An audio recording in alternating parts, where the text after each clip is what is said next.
thanks for listening, watching, or just kind of half listen, half watch to this episode of Lessons Learned, because If I've you're done that. if you're just listening and playing a video game, I understand.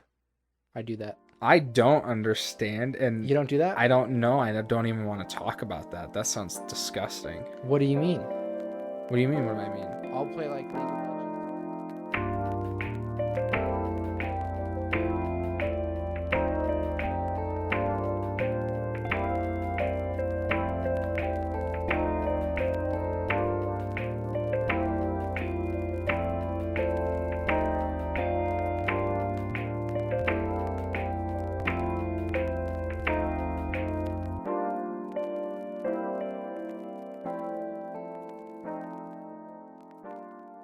Hello, and welcome back to episode 8 of Lessons Learned. I had to think real quick because I forgot what episode it was. That's okay.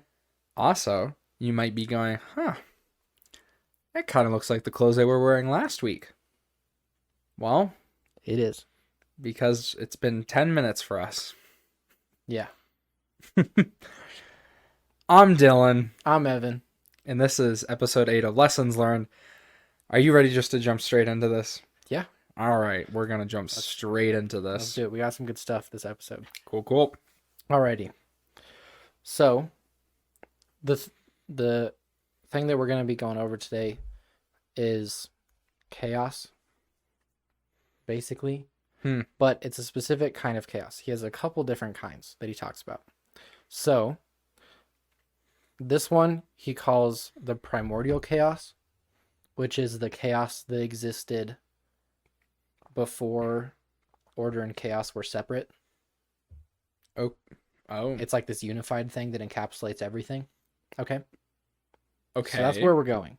He has some definitions and stuff of it that we'll go over. But that's where we're going to be headed. That's Okay. the focus of this section of his book. So, yeah. Just so everyone knows, last couple episodes we've been delving into myth. He talked about how there's the Great Mother, the Great Father, and then like the Son or the Knower, and how these are kind of three things that are in a bunch of different mythologies and religions. So he talked about the Enuma Elish and Egyptian mythology, which was kind of I don't know. I feel like it didn't really fit in any of those. I don't know what the point of that section was. No, it doesn't. We never talked about that. You never brought up a quote that talked about the mother, the father, son. We talked about that in the first time we went over myth in episode 5. Yeah, but it was the talk about the concept, Yeah. not about its relevancy in myth. Yeah. So this episode we're going over the nothingness that existed before the universe. Okay. And the next episode we'll talk about the Great Mothers, and then after that we'll talk about the Son, like the Divine Son, and then after that we're going to talk about the Great Father. So that's kind of where we're looking. So This one's kind of a precursor because according to a lot of the stories that we're looking at, it would have existed before any of those beings would have existed. Like before the Great Mother existed, before the Great Father, all these, there was just this pre-cosmogonic chaos. Right. And you'll learn what that means better later. I mean, I have an idea, but yeah. Okay. So he starts off by talking about metaphors, and how they allow us to link seemingly unrelated situations or things together. Yeah. Which we've talked about before. He says, through such linkage, what otherwise might remain entirely mysterious can begin to become comprehended. Okay.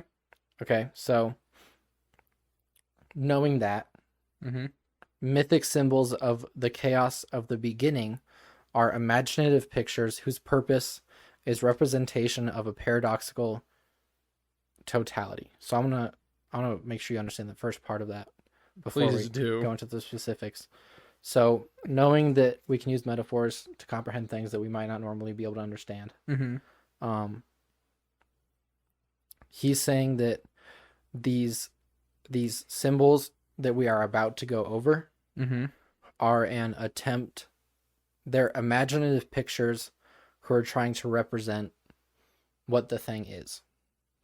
But we have to remember that ultimately they are metaphoric images. Okay. Okay. It'll make more sense the more we go. Yeah, I figured. Yeah. So this thing that these metaphors are trying to represent Mm-hmm. that thing is a paradoxical totality. Paradoxical as in, I mean, it doesn't fit together. It's the known and the unknown together, Mm-hmm. basically. Chaos and order together as one. So that's why it's paradox. It's a state. Okay, a state self-contained, uniform and complete, where everything now distinct resides in union. A state where being and non-being, beginning and end, matter and energy, spirit and body, consciousness and unconsciousness, femininity and masculinity, night and day remains compounded prior to their discrimination into the separate elements of experience. So what we're going to go over is pretty much an attempt to describe this place before the universe as we know it, where these things that have been separated into distinct categories were all together. Okay. So I know it seems weird. I think it's important to understand that's where he's coming from when he's looking at these stories. Okay. That's what he's going to see them As the origin of the unification of all of these different concepts. He sees them as already unified. Right. Sorry. Like pre-unified and like later like separated and like categorized. Mm-hmm. Okay. They existed as one thing. And that one thing is this pre-cosmogonic, which means before the cosmos. Right. Or before the universe. Pre-cosmogonic chaos. Like a primordial soup. Is how I've heard it be described before. Okay. Primordial soup. Yeah, it's just these things like floating around all together. We need a bigger following so I can make merch. Things like primordial soup. Yeah. Primordial soup. It's a good one. That'd be a funny shirt. So, man, he kind of detours a little bit, Mm-hmm. which is actually a critique I read about the book before I ever got it, Mm-hmm. or before I was even interested in reading it, was Mm-hmm. that he kind of just tangents. So we're going to follow his tangent. I feel like that's just like part of Jordan Peterson's characters I know. is a good tangent. Yeah. So we'll immerse ourselves Yes. in the JP experience. I mean, be like one of his students in his class before he quit teaching. Yeah. So he goes on to say that objective things are in fact the product of an interaction between whatever constitutes our limited consciousness and whatever constitutes the unlimited background that makes up the world in the absence of a subject. So he's talking really abstract here. Mm-hmm. I think it's really fun to try to wrap your mind around. And I think it's something he addresses in 12 Rules for Life in one chapter about how we perceive things. Mm-hmm. Is the objective things are what we think of as objective, like objects. Yeah. They're only objective given our limited consciousness. Like they're only objective as we understand them, because like if you could, for example, see through time or something like that, Mm-hmm. then you could see this Gatorade bottle as like before it was a Gatorade bottle. Okay. You could see like how it existed as just plastic before it was melted and turned into plastic, before it was formed into a Gatorade bottle. You'd see what it was after. You'd see what it was after it is right now. You would see it as a composted piece of plastic. Mm-hmm. The liquid inside, you would be able to see what it came from, what it is A now, lot of chemicals. and what it will be after this. I mean, so what's the difference between that and just like understanding it? Like understanding like where it came from and where it is and where it will be. His point is that our sense of objectivity is relative to our limited consciousness. We can't understand it in all those different ways, Mm-hmm. in the unlimited number of ways that you could look at that when you take into account time. Mm-hmm. Because we can't conceive of that. You can't think of everything that could be and was. It's just not possible. Yeah. I get what you're saying. So he's saying things are only objective according to our limited abilities. Right. Okay. I get it. So like it exists as this, but that's just because it's the only way we can understand it. Mm-hmm. Pretty much. By the way, we are not sponsored by this delicious power drink. But we could be. Sports drink. But we could be. There's no way to contact us other than like all of our social media. Yeah. But so after that tangent, we're mental athletes. He goes back to his myths. Oh, thank you. Yeah. Thank you. That actually, I mean, that quote I was talking to Scott about, and I was like, is that how God sees the world? Like, can he just see? Is everything that was, is, and will be? Yeah. That's wild. Yeah, no, that's omniscience, right? He probably could if he wanted to. Scott thought that he can see things as they are. So if he wants to see it as this, he could. Does that make sense? Yeah, I mean... I would think of it like he can zoom in and just see that. Yeah, because it makes a lot more sense. But he can see it in its infinite totality if he wants. Right. Yeah. Well, I mean, I think that's what happens when you talk about God as a being, is like... You can't comprehend it. Incomprehensible powers, incomprehensible knowledge and sight. So I think it would make sense to just... Not just to wrap our minds around, but for him to love us and know us in the way he does. Jesus would have had to do that. Oh, yes. Because he was man. Yeah. Because he was God in the flesh. So he had to. Yeah. But more importantly, I think God... And maybe, no, I can't say that because that destroys omniscience. I'm a new Christian here, so I'm learning as I open my mouth sometimes. But yeah, I thought that was a fun little... thought experiment. It kind of reminds me of the supercuts of Jordan Peterson that we've been seeing, which I will not repeat on this podcast because they're highly inappropriate. Yeah. But they're funny. Am I allowed to say that we laugh at them? Yeah, probably. Yeah. It's pretty much people just super cutting his tangents. Yeah, into like random whatever they want him to say. Pretty not appropriate things, but it's risque. But it's funny.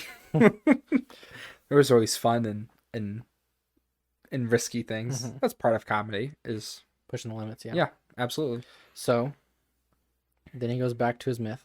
So he talks about how a lot of the mythologies have the world beginning as some sort of chaos, this primordial chaos with infinite potential, and many of them involve serpents. Okay. Does Christianity involve a serpent that I'm unaware of? Well, there's a serpent in the garden, so keep that in mind. So he says the primordial theriomorphic serpent god is endless potential. So this serpent, and he represents it. You've seen it before. It's this picture. He calls it the Ouroboros. Uorboros. Ouroboros. I didn't participate in spelling bees, so spelling that didn't help me at all. That's pretty epic then. Glad I did it. So it's that snake or snake / serpent / dragon that you see that's in a circle and it's eating its own tail. Oh, you've seen that? That? Of course. Okay, so that's the symbol that he's talking about here. Okay. So when he says that serpent god is endless potential, it's that.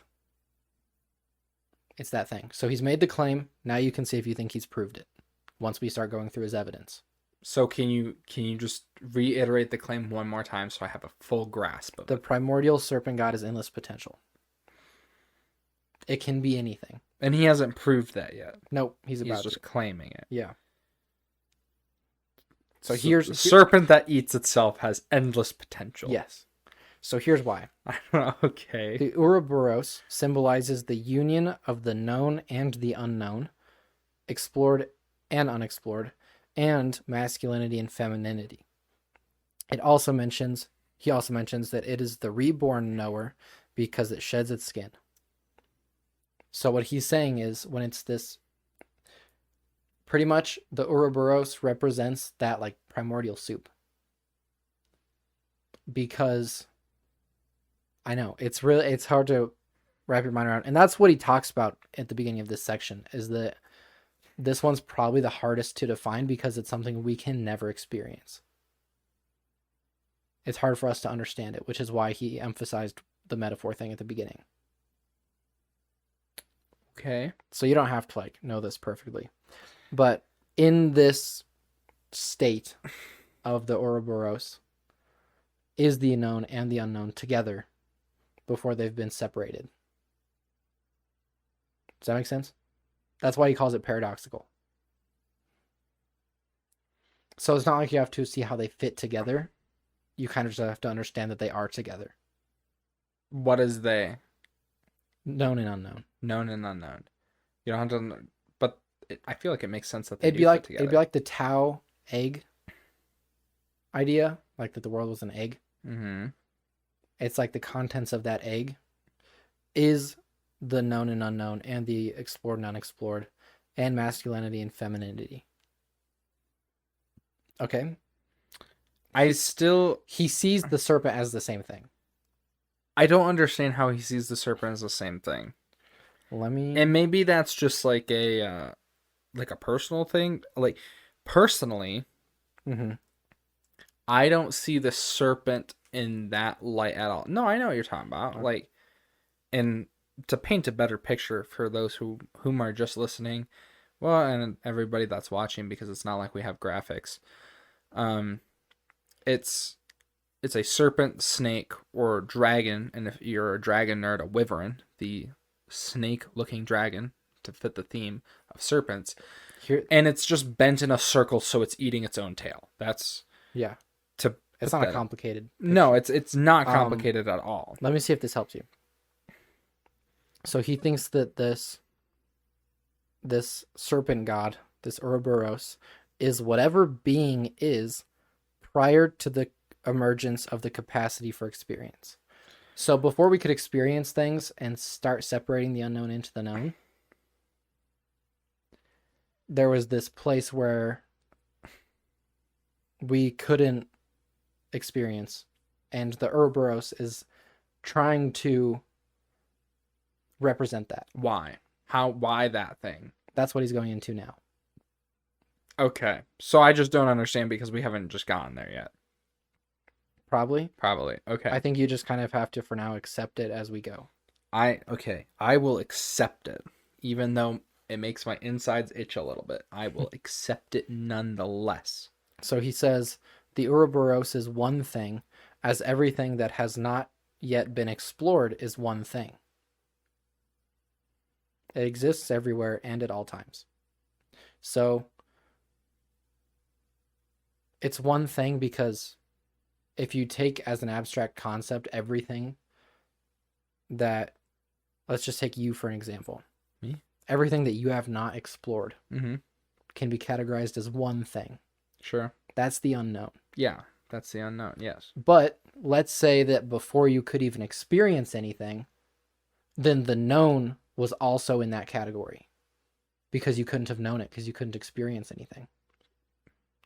Is that just a fancy way of saying the known was once the unknown? Basically. Okay. That's what this is. This is the unknown, but explicitly before there could have been unknown.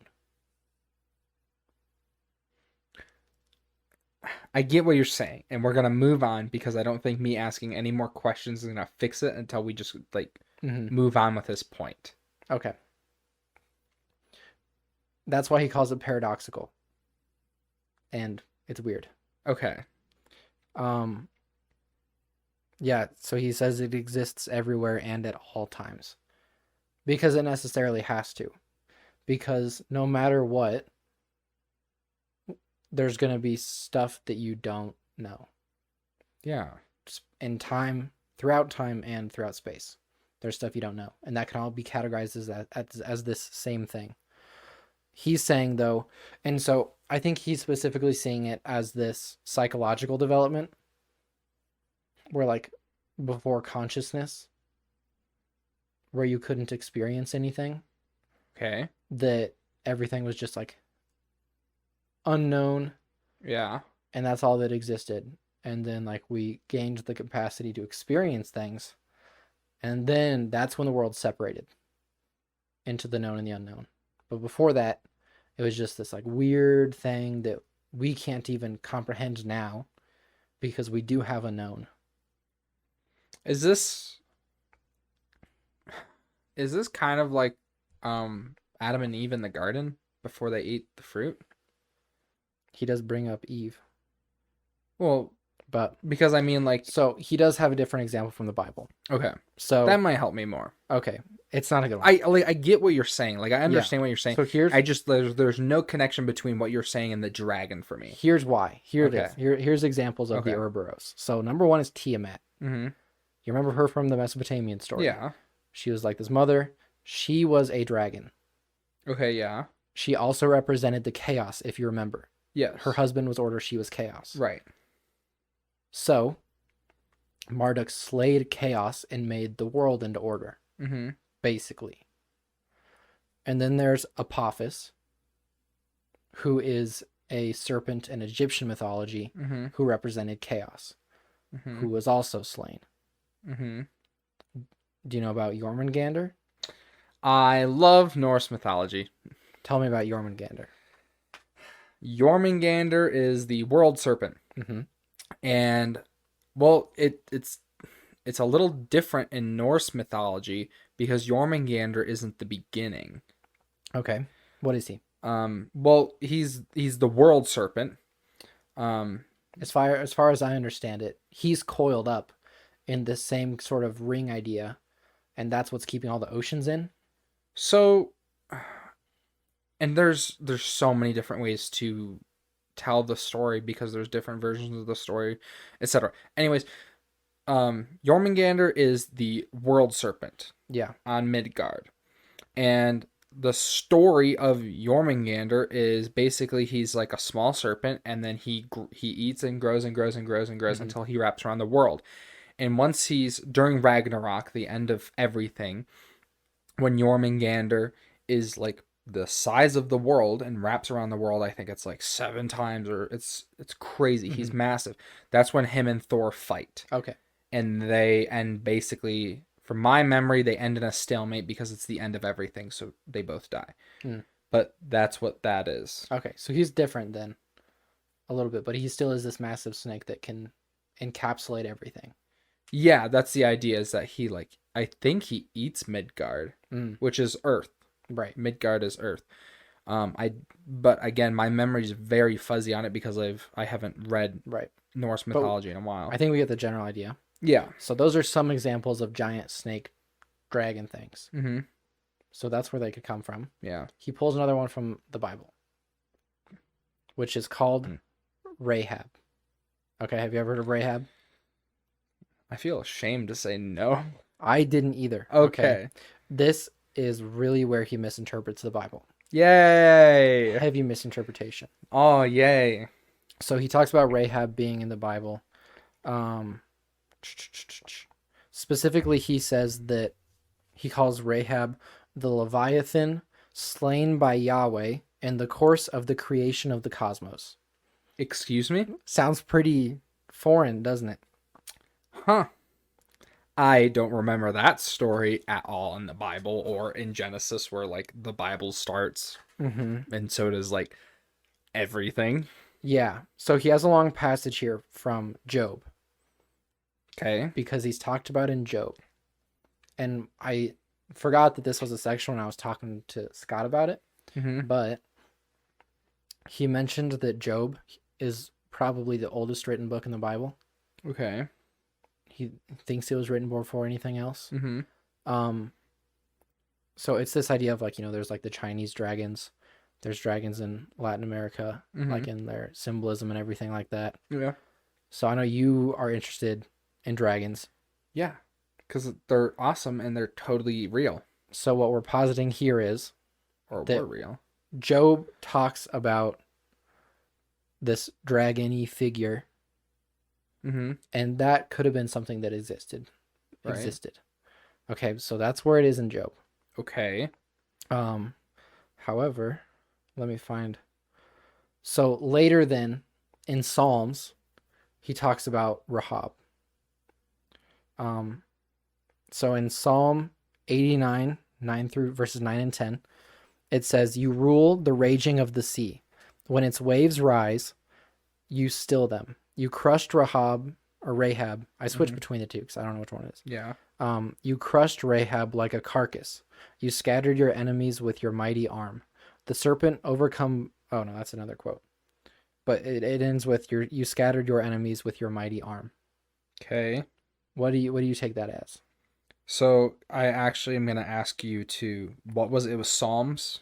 Yeah, Psalms 89. Psalms 89 verses 9 and 10. verses 9 and 10. Okay. Just because it helps me to have in front of you. Yeah, and I just want to see the biblical context. For anyone wondering, I'm using the Bible app on my phone, which is a great tool. So, I'm going to read it myself just because. You rule over the surging sea. When its waves mount up, you still them. Mm-hmm. You crushed Rahab like one of the slain. With your strong arm, you scattered your enemies. Okay. So, seems kind of weird, right? That like there's this serpent that Psalms talks about. I mean, it's very, again, new Christian. I've never read Psalms. Okay. But I will say, looking at this, for those who haven't read the Bible or haven't gone that far like myself, I've learned that there's chunks. And verses 9 and 10 are the beginning of a chunk. Okay. But it's in the midst of a much larger section. Yeah. I don't know if the context is going to help you there. Okay. But let me go to Isaiah 51. Verses 9 and 10. All right. This takes a little bit because I'm slow. Is that Old Testament? Oh, okay. I'm just going to look it up. How do you spell Isaiah? Bro. Isaiah. It is I-S. Okay. Found it. I thought it was a Z. Okay. So 51, Isaiah? 9 and 10. There's no 51. What? Did I click the wrong thing? Hang on. Isaiah. Oh, okay. I clicked Genesis. That was my bad. Okay, 9 and 10? Yep. Go ahead and read it. Awake, awake, arm of the Lord. Clothe yourself with strength. Awake as in days gone by. Is this 9 and 10? Yes. This is Isaiah 51. Verses 9 and 10. 9 and 10. Okay, keep reading. Awake as in days gone by, as in generations of old. Was it not you who cut Rahab to pieces, who pierced that monster through? 10. Was it not you who dried up the sea, the waters of the great deep, who made a road in the depths of the sea, so that the redeemed might cross over? Okay, so did that mention your boy Rahab? It did. Right, so that's odd, isn't it? That he's talking about cutting Rahab to pieces. So, I had to do my own research on this, and I talked to Scott about it. Mm-hmm. That's a metaphor. Okay. Rahab is Egypt. Yeah. So, cut Rahab into pieces, pierced the dragon. Was it not you who dried up the sea, the waters of the great deep, who made the depths of the sea a way for the redeemed to pass over? Moses parting the Red Sea. Yeah. Running from Egypt. Yeah. It's pretty obviously an allusion to Egypt. So that's what Rahab is. The problem is that Jordan Peterson says that the serpent overcame the serpent was overcome by Yahweh in his battle to establish the world. I'm almost upset. I'm actually almost upset. The problem is he took it as literal because he just doesn't understand the Bible well enough. Yep, he's leaning back.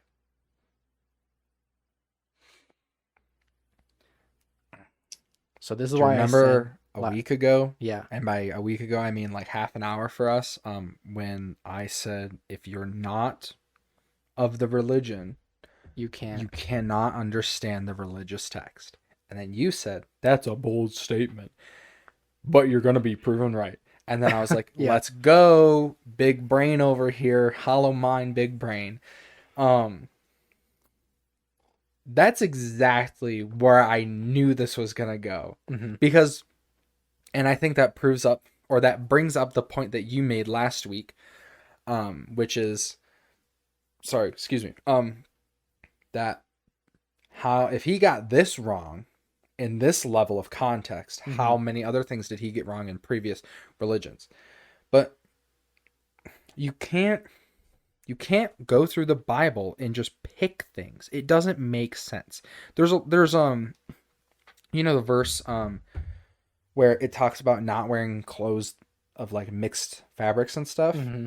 So a lot of people say like, oh, well, that means like you can't wear, literally can't wear clothes of mixed fabrics, like you can't wear a poly blend or whatever. No, if you read at all any of the surrounding verses in the context of it, it's Jesus talking to people about how you shouldn't be mixing beliefs and ideas, and you shouldn't be just like basically playing your own God, is what it boils down to. He makes a bunch of different um, references, kind of metaphors, and he speaks to them.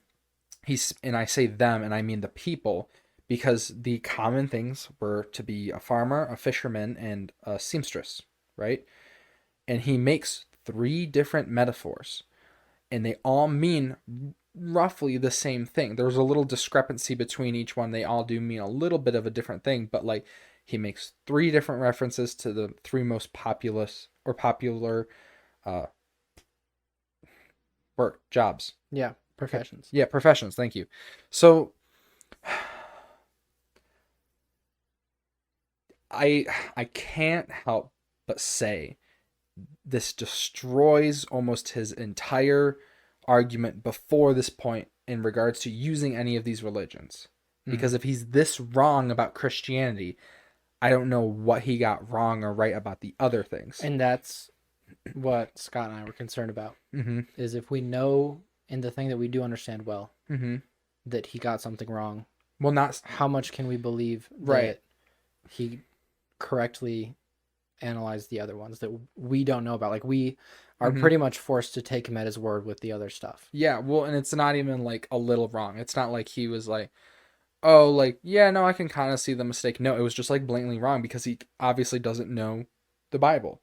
And this goes back to my point of like, you can't understand the Bible if you're not like of that religion. You're not going to understand the religion unless you're of the religion, because the religious text, there's an idea behind it. There's a message. There's a way to read it. It's not easy. I think importantly, you have to know that the Bible's not contradictory.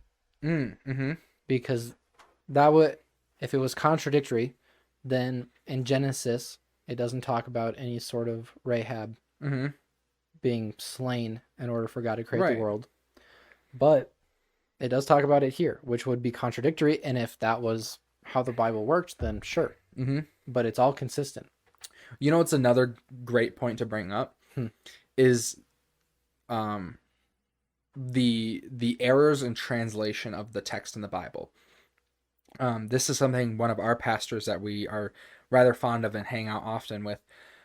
He is like, yo, you need to be looking at the Hebrew. Or the Greek, yeah. Or the Greek of the actual Bible. And the reason is because we know God is omniscient, omnipotent, all-powerful being. And in Genesis, it says that God regretted. Right. And we were immediately like, that would mean that he thought he made a mistake. Right, which isn't possible for the being. And if you look up the original Hebrew, it doesn't mean literally regret. It meant to be mournful. So, and that's a huge problem that like you don't really get that kind of stuff unless you're of the faith. That's exactly like what you were talking about last week, where you can't just say like you've read the Bible and now you know that you don't want to be Christian. No, because there's translation errors. I know why they use the word regret in the New International Version or whatever, how many versions no, of course not. Of course I don't know. Do I think you need to learn Hebrew or Greek to read the Bible? No. But that's why we have technology like our phones. That's why we have phones that we can like look up the original text and the original meanings and stuff. And that's important as a Christian. And if you're a Christian and you're new to that idea, I highly encourage doing it because it changes a lot of the ideas. Because there's a huge difference between I regret doing this or I mourned that this happened. Yeah. Those are very different things. Yeah. And I didn't even know that you needed like that you could look at the original text and understand the translation better. For anyone that's curious, you can go to Blue Letter Bible. It's a website and an app. And that's where they have the translations. And it's really cool. It's not even just translation. It's not even like you click the word regret. Oh, it's this word originally. No, it breaks it down. It Yeah, breaks it it down. There's does. so many different, there's a bunch of different Hebrew tenses, and like Hmm. there's so many different definitions. And our pastor told me that like you need to look up the tense of the word, and then there's a corresponding definition with the tense, because some of the definitions, there's like 20 different definitions and they're all like pretty much the same, but some of them are like really different. So Hmm. you need to have the right Hebrew tense for the English word so you can get the proper definition. So Right. And it's I a mean, it whole goes through process. every single word. Mm-hmm. It also finds when it uses one word, you can look at it and see where that same Hebrew or Greek word was Mm-hmm. used in other spots, and it'll pull up every other time that it was used. Yeah. I mean, I think our point ultimately is that like we struggle to like just understand the Bible. Hmm. It's not like a textbook. It's not like math. It's not like just a standard book. It's not like a work of fiction either, because it the I think you agree with me on this. The idea of the Bible and the fact that it's not just written plain as day, like, just like, oh, don't do this, is because if it were written that simply, it might not be easily understood by everyone. It's Mm. kind of like we were talking about a couple episodes ago, where like a good teacher can explain something in a bunch of different ways. Sure. God needed to explain things in a bunch of different ways, but only once. He also needed to write it for the time, And for the I time guess. that will be. Hmm. Yeah, and I think that's important as well, as even when you see stuff talking about like slavery Mm-hmm. in the Bible, like people say that it's condoning slavery. Mm-hmm. It's like, well, no, if you're at a time when literally everyone has slaves, Yeah. God says that all people are equal as sons of man, Mm-hmm.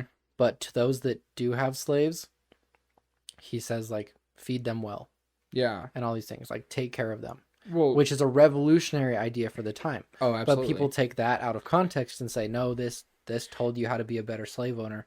It Mm-mm. supports slavery. Nope. Because if it made you a better slave owner, then we wouldn't have had the problem of slavery.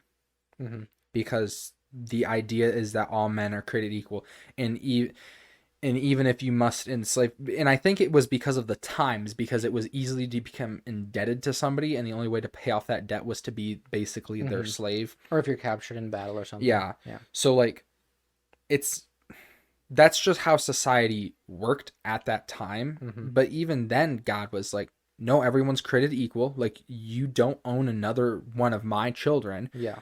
So, but if this is how you so choose to do your money, however you want to handle debts and stuff, then you need to treat them like they're my child. You need to treat them equally. You need to treat them as if you treat yourself. Hmm. And I think the problem is if God just said slavery's bad, don't do it, Yeah. people aren't, it's too radical. Yeah. People aren't going to listen to it. Yeah. But what he did do is provide a foundation and a notion of, well, not a notion, but the ability for progress, Mm-hmm. because it could over time become what it has become, Yeah. which is slavery is awful. Yeah. Like everyone Well, knows that now. I mean, you could Well, even not everyone. you can argue There's the that Middle East. well, you can argue that the times that we live in now, there's still slavery. Right. There's Middle East. There's well, no. I mean, like in America. What do you mean? Well, if you look at kind of how we have to live our lives, Mhm. like you generally speaking can't just live off the land. Like you can't just work and provide yourself. It's You're going to sound like a Marxist if you go down this road. I do. Fair warning. Okay. Well, No, you can if you want. I mean, But it's tricky. It's difficult. There's a bunch of laws and stuff. My point is like if you're working at a company and you need the money and they know you need the money, they will treat you poorly. And I'm not saying that's the same as slavery at all, but my point is like you're stuck. you're stuck. You're basically indebted to this company Right. because you need the money that they pay you desperately. They know that they'll treat you poorly. So the point isn't I don't think that the point is explicitly just slavery so much as like when somebody is working for you, you need to treat them as if they're not below you, Hmm. right? Anybody that's working for you, you shouldn't treat them below you. If you're a boss, you shouldn't treat your employees Right. like they're below you. Well, that's something that's in the New Testament. Mm-hmm. That's what we've gone over recently is Jesus' farewell message towards the end of John, one of the last things he does, he's literally God. One of the last things he does is get on his hands and knees and wash people's feet. Yeah. As like, That's what a service. servant would do. Yeah. But it's because of his love. Yeah. It's because he loves his children. He loves right. us. And the point is that we should also do that. Yeah. No matter how high and mighty you are. I mean, if God got down on his knees to wash the feet of his disciples, how are you above that? Right. You're not. So how are you, a CEO of a company, above your janitor? You're not. You need to treat everybody with the same respect and care. Mm-hmm. That's like the whole point of this. Yeah. So. And does that mean that people who have more important jobs can't get paid more? No. No, that's like not what we're saying. It's I saw a great thing, and it was like, if like understanding the value of something. If you have an iron ingot and you're a novice blacksmith and you make a horseshoe, you can sell it for like $10. If you make nails, you can sell them for X amount of money, and basically you get $100 for all the nails you make from an ingot. But if you can make watch springs, then you can make thousands. Because of the talent and skill and energy and time and everything that goes into making that refined thing. Sure. If you're better at your job, if you're the best at your job, if you're, more valued and less available, if not everybody can make watch springs, yeah, of course you're going to be higher valued. That's just how the system works. That's how it has to work, because if somebody who was doing something amazing that nobody else could do was paid the same as something that anybody else could do, then there'd be no system or what's the word I'm looking for? Like encouragement. Incentive? Yeah, there'd be no incentive to better yourself. Yeah. At least in a societal standpoint. Right. Yeah. So that was a very long tangent. That was a really long tangent. The point is, Bible is hard to learn. Yes. Bible hard. Words hard. Words hard. So, do you have any final thoughts about the serpent Ouroboros thing? I still don't get his point, but okay. Well, I mean, I think you can see where he makes the connection, because actually, I know what we can go over now. More of the theory that all of these came from the same story. That Christianity came from the same story? No, that they all came from Christian story. Check it. All right. Check it. You've got everyone understanding the same story. Yes. Adam and Eve. All that jazz. All that jazz. You got the serpent in the garden. Mm-hmm. Fast forward, we've got the Tower of Babel. Right. No one wants to spread around the earth, so God disperses them, changes their languages, everything. Or I think he just changes their languages and then they disperse. Yeah. But imagine that what happens is that serpent / the devil goes around and helps corrupt these stories until they get changed to the point where the first thing that there was a giant serpent. And that's the thing that everything came out of.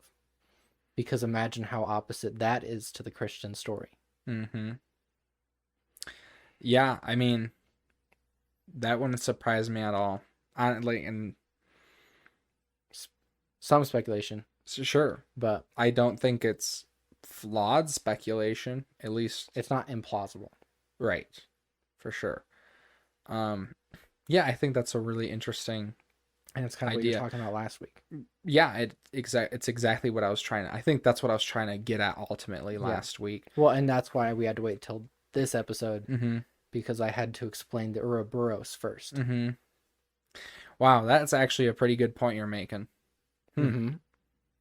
I'd love to bring that up with our worship pastor.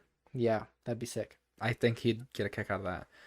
And yeah, it's just an idea, but no, but like it could help explain a lot of the similarities that we see. Yeah, well, and to further that, these other stories start with a serpent of chaos, right? And not only that, but every great being, the most powerful beings, even the beings that kill the serpent, are subject to vices just like we are. And they came out of that serpent. And what would the devil do except make himself the first and the greatest? and like even The all encapsulating thing. mm-hmm, and then everything that came from him would be subject to vice, Mm-hmm. even the most powerful. Mm-hmm. I think that's like the biggest thing for me is like the biggest kicker is like all of these great gods and stuff. All this stuff is everything's subject to vice, Mm-hmm. but the Christian God's not. Judeo-Christian God is not. Yahweh is not subject to vices. Mm-hmm. He's just not. But I mean, every other myth, I don't know of any other mythology in which the god isn't subject to vices. And I'm not saying I know every mythology. That's just not. No, I think you're right. But nothing comes to mind. I think yeah. I can't think of one. Mm-hmm. And I know quite a few. Yeah. So there's something there. I think there's something really strongly there, but I think we'll call that topic there. Mm-hmm. And then we'll do some personal research on that. Yeah. Mm-hmm. Yeah, Maybe we'll write a book Boom. in opposition of Maps of Meaning called Lost of Nothing. I was trying to think of No, that's really clever. That's good. That's really clever. What's the opposite of a map? Lost, like not knowing. No map. No map. Blank piece of paper. Yeah. I don't know. And then what's the opposite of meaning? Not meaning. Nihilism. Unknown. Nihilism? No. That doesn't make sense. Unknown. It's okay. Confusion. It's fine. We'll work on it. Blank paper of confusion. We'll work on it. That's our title. Blank paper of confusion. Sure. So I have a couple more quotes. Okay. I have 3 more for this Mhm. episode. Only one of them's from this chapter. Mm-hmm. The latter 2 are from the next chapter, but I felt like they fit in better here. Sure. Okay. So the last one from this chapter, it threw me for a loop. I don't know what to make of it. So Mhm. I wanted to get your thoughts. He said, the sacred reveals absolute reality and at the same time makes orientation possible. Hence, it founds the world in the sense that it fixes the limits and establishes the order of the world. So I'm going to do the second part of that one first. Okay. So he says that what the sacred does is it makes orientation possible by fixing limits and establishing order in the world.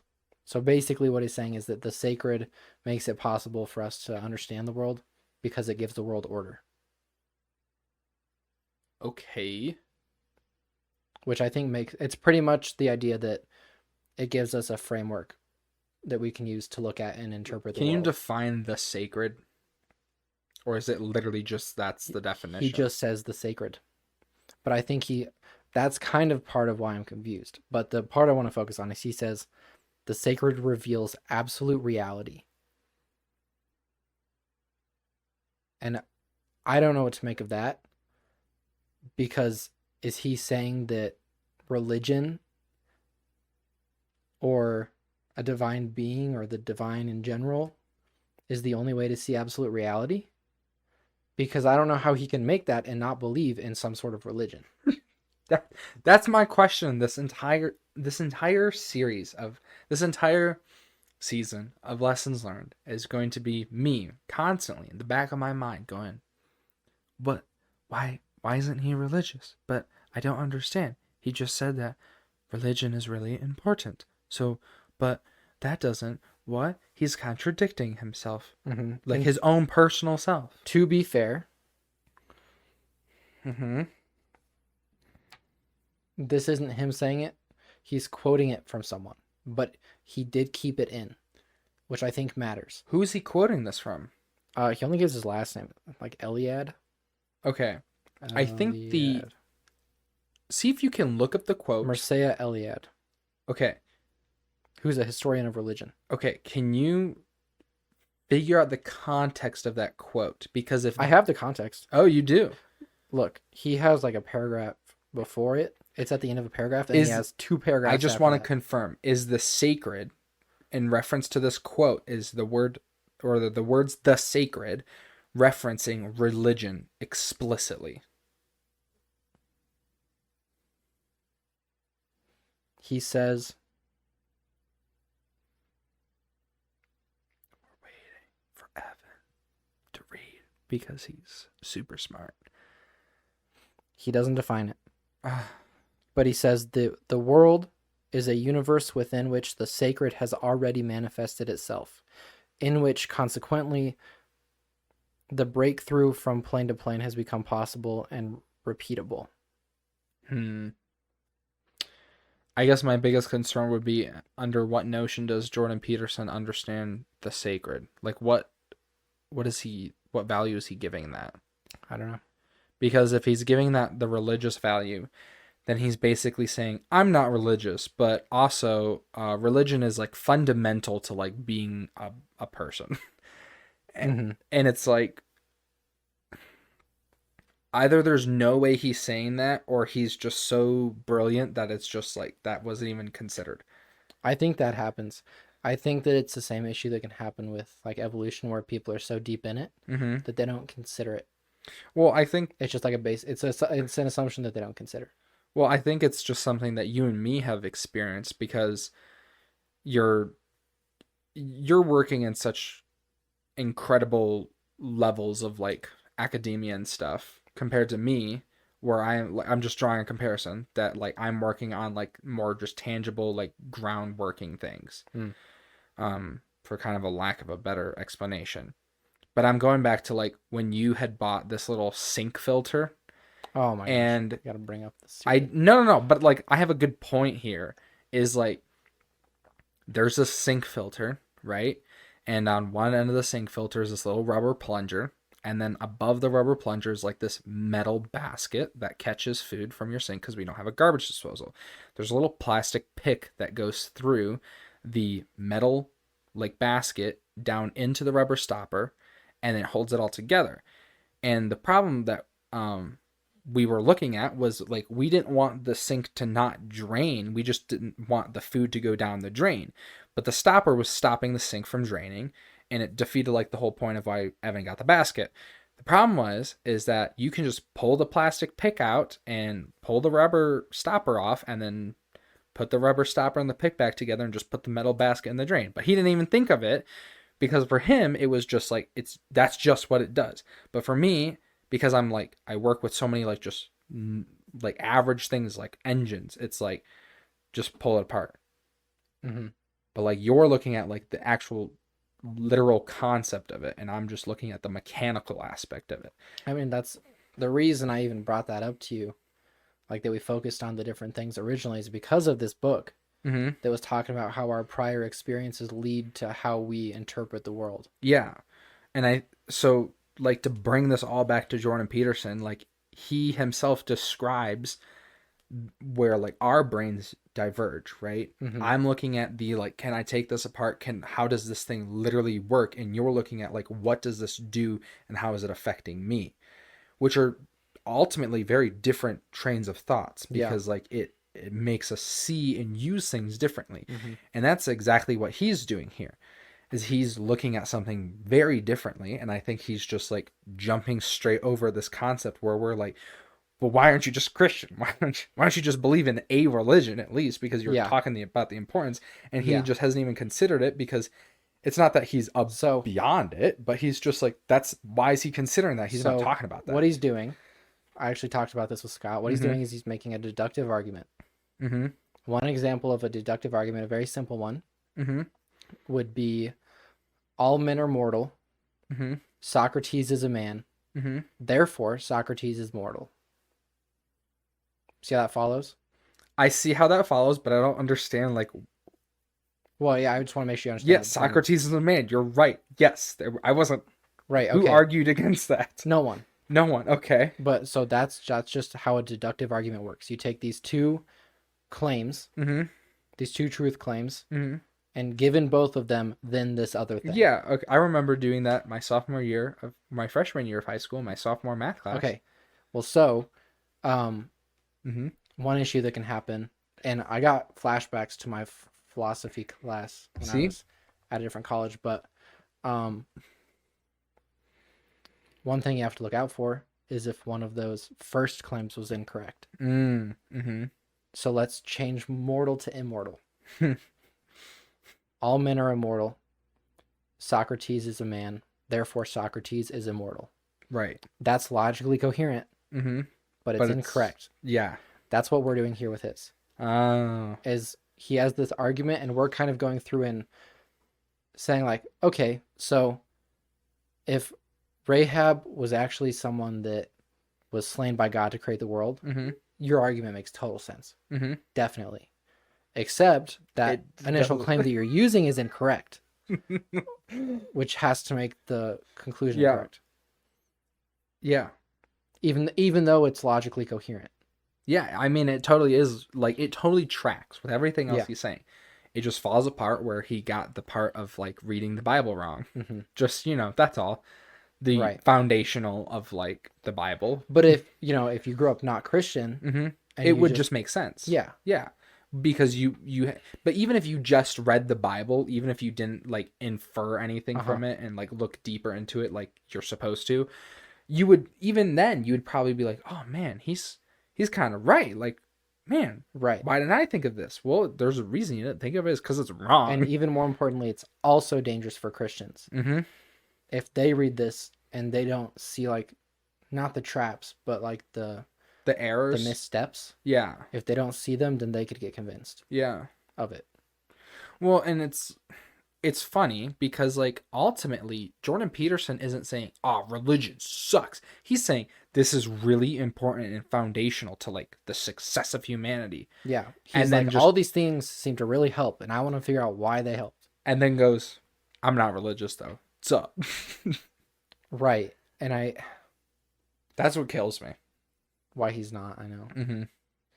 Yeah. And maybe he is now. This was 1999. I pray to God right now on this podcast that Jordan Peterson finds his way to God. That'd be cool. Amen. And then we can talk about this with him, and it'll be like a good laugh. Haha. Okay. So I'm thinking we can do one more quote. Yeah. Okay. Absolutely. We can do two more, but I think we could do two more. One of them is fine. Okay. Let me choose which one. I'm gonna make up a song of waiting, because copyright claims scare me. You're probably copying some song, but whatever. No, I'm not. I'm making this up as I go. You could be copying someone. It's my secret talent. No, that's an original song. That was an original song you just heard by me. And if you hear anywhere else, it's stolen. You're going to get a copyright claim. No, it's not. It wasn't 6 seconds. There, I'm covered. It wasn't 6 seconds. Okay, I got the better one. Okay. We don't need to get too heady, too high-minded about this.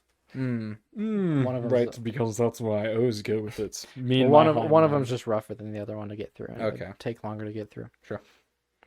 This one we can just talk about more. Mm-hmm. So this is an idea we've talked about before. I just want to. He has a new good way of saying it. Okay. Everything we know because someone explored something they did not understand. Yeah. They explored something they were afraid of or in awe of.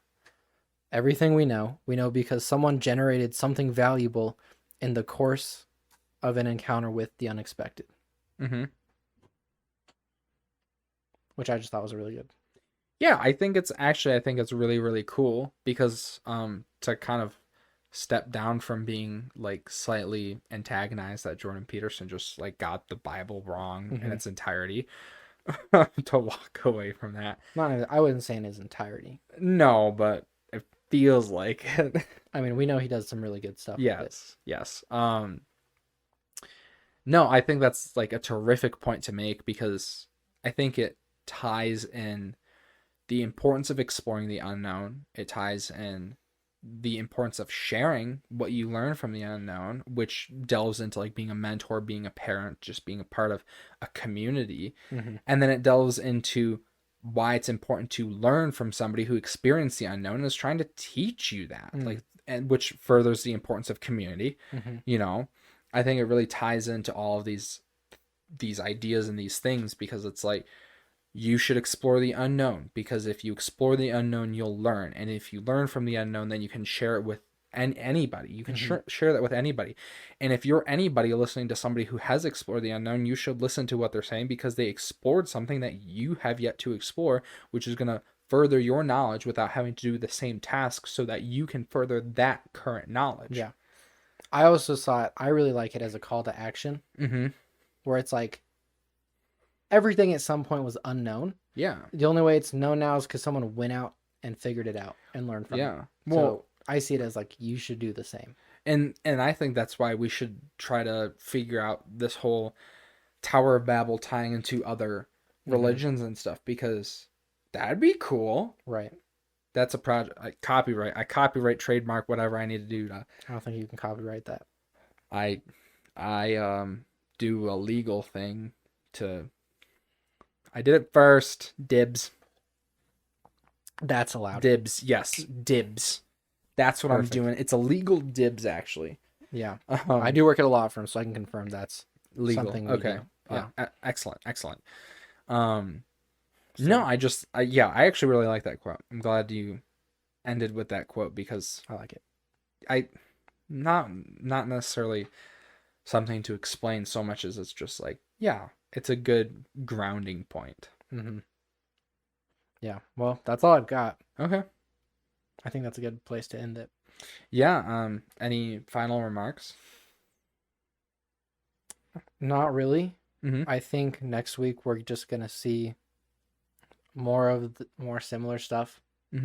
Where there's some good stuff to get out of the section generally, but there's more misinterpreting. It's just evident. There's more misinterpreting. Yeah. I'll bring my Bible next time, my real Bible. Oh, okay. No, I'll just stick with the app. It's quicker. So that's all I've got though for you. Okay. Yeah, I mean, I don't have anything else to add. I guess we're good. Yeah. Thanks for listening, watching, or just kind of half listen, half watch to this episode of Lessons Learned, because I've done that. If you're just listening and playing a video game, I understand. I do that. I don't understand, and you don't do that? I don't know. I don't even want to talk about that. That sounds disgusting. What do you mean? What do you mean? What do I mean? I'll play like League of Legends or Smite or something, and then I have a podcast going on. No. And I just won't even pay attention to either. I won't even pay attention to either. Yeah, that sounds about right. I learned I can't, with some stuff I can't do it as well. Yeah. But I would just like mentally focus on the podcast or something, or like the TV show. But just then be trash at the game. No, I'd be fine. I would just be like mechanically focused on that. So I'm getting less of both of them because I'm trying to do them at the same time. You heard it from Evan. Don't multitask because you just are bad at it. No, my point is I understand because I do that. I don't. Yeah. Anyways. Yeah. You broke my train of thought. I was closing the episode and that's what I'm here for. That's what he's here for. I do it to him and he does it to me, and then we both kind of cry a little on the inside. Well, thanks for listening to this episode of Lessons Learned. This is the end of 2 months now. Episode 8. Yeah. So that's pretty cool. We've been doing this for 2 months. I hope everybody is getting something from this. Anybody who's listening is getting something from this. I'm really glad that you've joined us this far. I know not everyone gets all the way through an episode, but, you know. If you are here at the end of the episode, thank you. Yeah, and not only thank you, but there's actually a surprise. Oh, boy. It's a good job, buddy, for me. So, good job, buddy. I don't get those. He doesn't get those. That's not even an original idea. That was actually something our band director has told us. Wow. Anyways, thanks for listening. Thanks for watching. We hope to see you, or I guess, yeah, see you-ish, hear you next week on episode 9, the beginning of the 3rd month, and the continuation of mythology with Jordan Peterson. So thank you. Enjoy your day, week, however you're listening to this. And we will see you next time. Bye. Bye.